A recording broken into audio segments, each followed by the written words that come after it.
Hello everyone, I'm Melvin, 17, Kenyan. I am a keyboard player here at Beza Youth. Just wanted to take a little bit of time to share with you how Unnamed-For-Now came to be.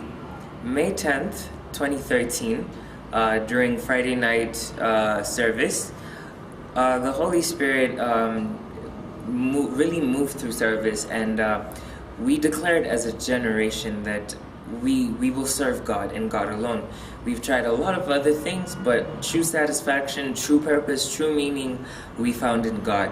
True love, true affection, just everything that we needed we found in God.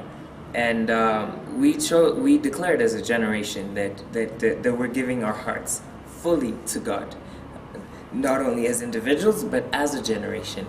And it was a really strong night. It was a really explosive night. It was a really deep night, and we went home with our minds blown away. It was a night like we had never seen before, ever. And while we were at home and we were on Facebook, we were still talking about it and updating our statuses about everything that happened that night. We were also chatting with a few people, and we thought, it would be cool to come out with to not let it just be a hype. It would be really cool if we came down with substance out of it. So we thought, let it become a movement, let it become something real. So we decided, let's create a group, let's create a Facebook group. And I got online, I was already online, but then I gave it some thought, and then I got back online, and I thought, okay, let's do it. I added 50 people to it, but then I didn't know what to call it. I was initially thinking of calling it the May 10th movement, as it happened on May 10th, but I did not want to give it a name because, this was something that was bigger than me. It was bigger than all of us, so I wanted us all to agree on it. So I just thought, okay, you know what, let me leave it unnamed for now, and we'd come back later and agree on it. So thus the name Unnamed for Now. But then, no matter how much we had tried to set a name and give it a name, this whole past year, we weren't able to. We never really got to giving it a name. So, but then during the Africa Rise conference, we were told, when we were looking for themes to use for the youth Africa Rise. We thought, okay, let's use Unnamed for Now.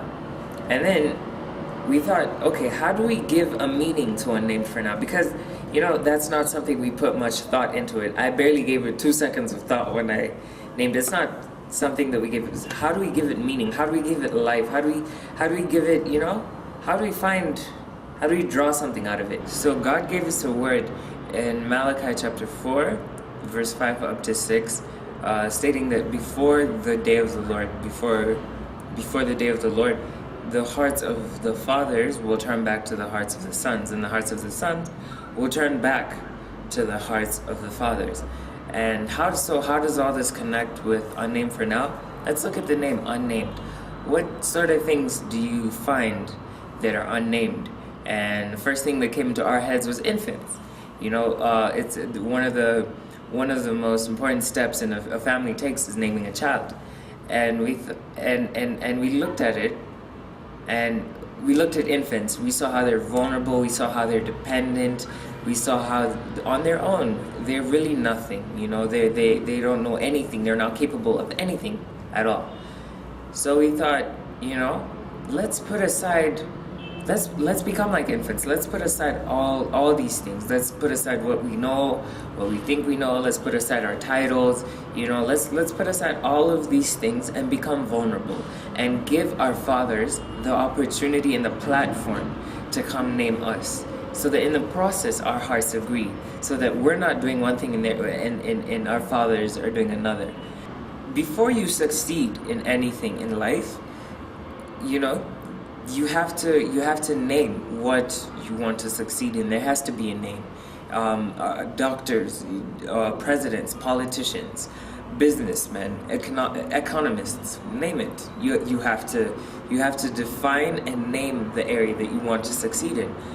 So we thought, okay, let's put all of these things aside, like what we want to be, let's throw it all away and become plain, vulnerable, dependent, as if we knew nothing, and give our fathers the platform to come into our lives and name us, so that our hearts can come together, and thus the name Unnamed-For-Now stuck.